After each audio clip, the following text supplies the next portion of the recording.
হাসিনা ডুবেছে হাসিনার কারণে। বিএনপি ছাড়া কোনো দ্বিতীয় দল নেই বাংলাদেশ পরিচালনায়, কোনো দল নেই।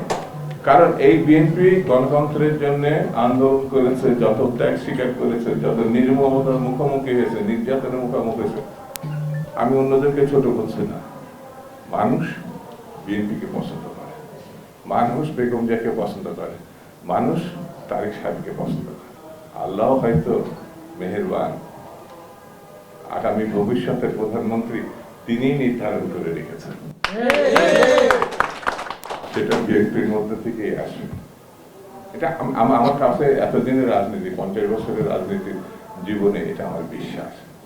বিএনপি ধৈর্যের সঙ্গে অপেক্ষা করছে। আমরা আবার আসতে যেতে চাই না, আমরা ধৈর্যের সঙ্গে, আমাদের নেতা বলেছেন ধৈর্যের সঙ্গে আমাদের অপেক্ষা করতে হবে। আমরা ধৈর্যের সঙ্গে অপেক্ষা করছি। হাসিনা ডুবেছে হাসিনার কারণে। হাসিনা আমরা তো বারবার বলেছি, যেটা সালাম ভাই এখানে বক্তৃতায় উল্লেখ করেছে অনেকবার, আমরা পদ্ধতিত ভাবে তাকে আমাদের নেত্রী, দেশ নেত্রী বেগম খালেদা জিয়া এবং তারেক রহমান বলেছেন, আর তিনি উপহাস করেছেন।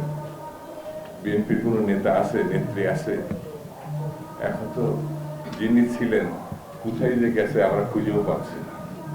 সেই জন্য এই সরকারকে বলবো, সামগ্রিক ইতিহাস বিশ্লেষণ করে আপনি যত তাড়াতাড়ি নির্বাচন দেবেন, সরকারেরও মান সম্মান থাকবে, দেশেরও মান সম্মান থাকবে, দেশের বিশৃঙ্খলা হাত থেকে বাংলাদেশের রক্ষা পাবে।